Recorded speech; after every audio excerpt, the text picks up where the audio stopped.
Hallelujah. सबको जय मसीह की। आज के दिन एक बार फिर से एक नए वचन के साथ मैं आपके बीच में हूँ। परमेश्वर के लोग अपने जीवन में प्रभु यीशु मसीह के काम के इंतज़ार में रहते हैं, लेकिन बहुत सारे लोग निराश हो जाते हैं और निराश होने के बाद प्रार्थनाएं करना छोड़ देते हैं, चर्च आना छोड़ देते हैं, या विश्वास पहले जैसा मजबूत नहीं रहता। आज मैं आपको एक खास बात बताने के लिए जा रहा हूं कि अगर आप चमत्कार की, चंगाई की, छुटकारे की और परमेश्वर के सामर्थ के काम करने के इंतज़ार में हैं, आप एक ठीक और सही स्थान पर होने चाहिए। अगर आप परमेश्वर के ठहराए हुए स्थान पर हैं, आप सचमुच में ज़रूर परमेश्वर के कार्य को अपने जीवन में देखेंगे। लेकिन अगर आप परमेश्वर के दिखाए हुए और ठहराए हुए स्थान पर नहीं हैं, आप इंतज़ार करते रहेंगे और आपके जीवन में परमेश्वर का कार्य नहीं होगा। एक उदाहरण बाइबल से आपको देना चाहता हूँ।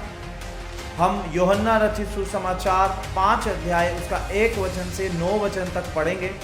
आप इसे अपनी स्क्रीन पर देख सकते हैं। इस वचन में एक ऐसे व्यक्ति के बारे में बताया गया है जो व्यक्ति अपनी चंगाई के इंतज़ार में था। ये व्यक्ति एक स्थान पर था जिसे बैतसैदा बोलते थे। अगर इसको साधारण भाषा में बोलें तो दया का घर। दया के घर में ये व्यक्ति 38 साल से 38 ईयर्स से इंतज़ार कर रहा है कि इसे चंगाई मिलेगी। उस स्थान के बारे में ये कहा जाता था कि स्वर्गदूत वहां पर आते थे, पानी को हिलाते थे, और जो कोई पानी हिलते ही सबसे पहले उतरता था वो चंगा हो जाता था, चाहे उसे कोई भी रोग, कोई भी बीमारी क्यों ना हो। लेकिन ये व्यक्ति 38 साल से इंतजार कर रहा है कि उस पानी में उतरे और चंगाई को पाले, लेकिन बाइबल बताती है इसके साथ कोई दूसरा नहीं था जो इसकी मदद करे, इसकी सहायता करे उस पानी में उतरने के लिए। क्योंकि इस व्यक्ति को लकवा मारा हुआ था, ये खुद से चलकर नहीं जा सकता था। लेकिन ये जिस स्थान पर था वो दया का घर था, जहां पर परमेश्वर की दया थी। जब यीशु मसीह इस व्यक्ति के पास आए, यीशु मसीह ने इसे सवाल किया, क्या तू चंगा होना चाहता है? इसने जवाब दिया, हाँ प्रभु, लेकिन मेरे पास कोई मनुष्य नहीं है जो मुझे पानी के हिलते ही कुंड में उतारे, क्योंकि इसको ऐसा लग रहा था कि वही एक रास्ता है चंगाई को पाने का। जबकि जब यीशु मसीह आए, यीशु मसीह ने इसको बोला, अपनी खाट उठा और चल फिर, और ये व्यक्ति तुरंत उठ के चलने और फिरने लगा। ये व्यक्ति 38 साल से परमेश्वर के ठहराए हुए स्थान पर बैठा हुआ इंतजार कर रहा है, एक दिन आएगा जब मैं परमेश्वर से चंगाई को पाऊंगा। लेकिन चंगाई नहीं मिली। आप इसका भरोसा और इसका विश्वास देखें। ये समय को नहीं देख रहा, इसका भरोसा परमेश्वर के ऊपर है कि मैं दया के घर में हूं और परमेश्वर की दया मुझ पर जरूर होगी। ये एक ऐसे स्थान पर है जहां पर लगातार चमत्कार होते हैं, जहां परमेश्वर का काम होता है।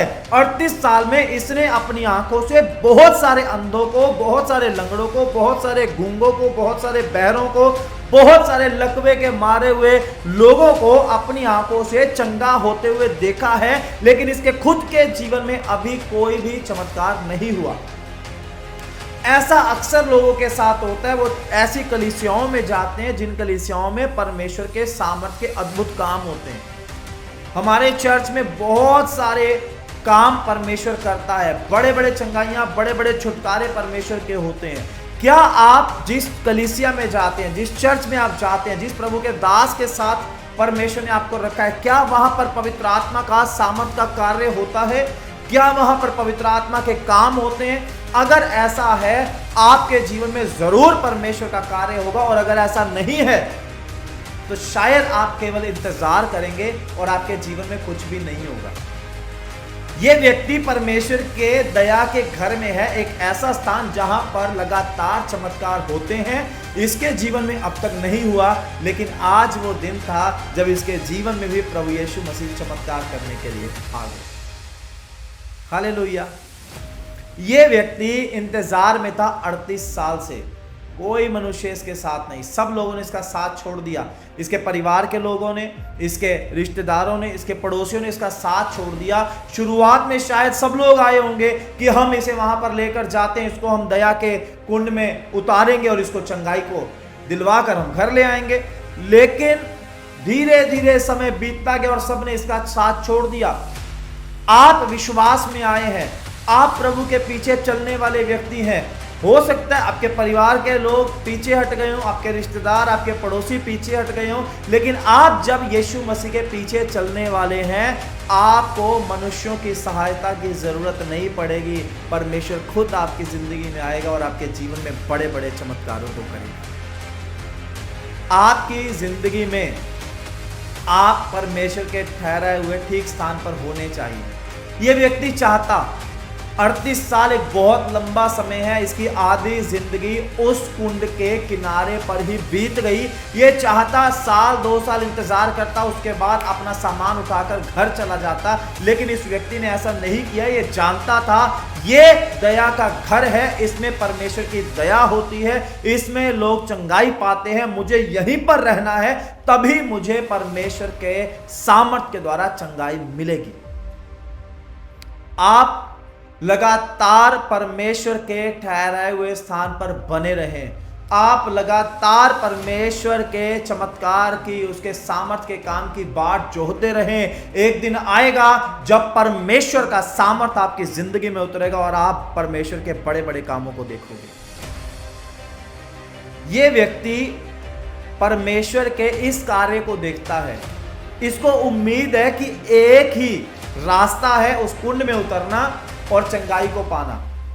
परमेश्वर के कार्य को होने के लिए किसी एक व्यक्ति की ज़रूरत नहीं है।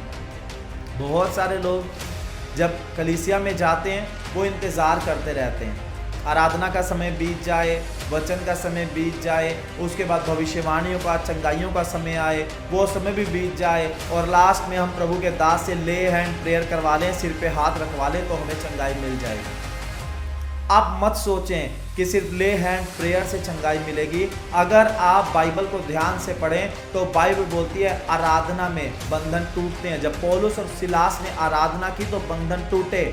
आप चर्च में जब जाते हैं, आराधना आत्मा और सच्चाई से करें, आप उस समय आज़ाद हो सकते हैं। जब आप वचन को सुनते हैं तब भी आपकी ज़िंदगी में परमेश्वर के सामर्थ के काम हो सकते हैं, क्योंकि बाइबल बताती है वो अपने वचन को भेजकर उनको चंगा करता है और जिस गड्ढे में वो पड़े हैं उससे उनको बाहर निकालता है। आपके जीवन में चमत्कार आराधना के समय भी हो सकता है, आपके जीवन में चमत्कार वचन के सुनने के दौरान भी हो सकता है, आपके जीवन में चमत्कार उसके बाद भविष्यवाणियों और प्रार्थनाओं के समय भी हो सकता है। इस व्यक्ति को केवल एक ही उम्मीद है, सिर्फ कुंड में उतरने के द्वारा ही चमत्कार होगा, जबकि आज खुद यीशु मसीह इसके पास आए हैं इसे चंगा करने के लिए। आप परमेश्वर की चंगाई और छुटकारे को केवल एक तरीके से होने के बारे में मत सोचें। वो कभी भी किसी को भी किसी भी रीति से चंगा कर सकता है, उसकी कोई लिमिट नहीं है। वो कभी भी आपकी ज़िंदगी में आश्चर्यकर्म करने की सामर्थ्य रखता है। आमीन। ये व्यक्ति जो 38 साल से बीमार है, ये एक ठीक स्थान पर है। अभी इसका समय नहीं आया था, इसीलिए 38 साल तक इसको इंतज़ार करना पड़ा। लेकिन 38 साल के बाद जब समय आया, परमेश्वर खुद इसके पास आए और इसके जीवन में चमत्कार किया। आप सही स्थान पर होने चाहिए। समय के इंतज़ार आपको करना आना चाहिए। आप खाली कभी नहीं जाएंगे। आपकी ज़िंदगी में जिस काम के इंतज़ार में आप हैं, परमेश्वर ज़रूर आपकी ज़िंदगी में वो काम करेगा, वो चमत्कार करेगा, वो आशीष देगा, वो बदलाव करेगा। आमीन। सबको जय मसीह की। परमेश्वर आपको आशीष। सभी भाई बहनों को जय मसीह की। अगर आप दिल्ली या दिल्ली के आसपास रहते हैं तो आप सब ज़रूर आएँ लिविंग ग्रेस चर्च दिल्ली में। अधिक जानकारी के लिए दिए गए नंबर पर संपर्क करें।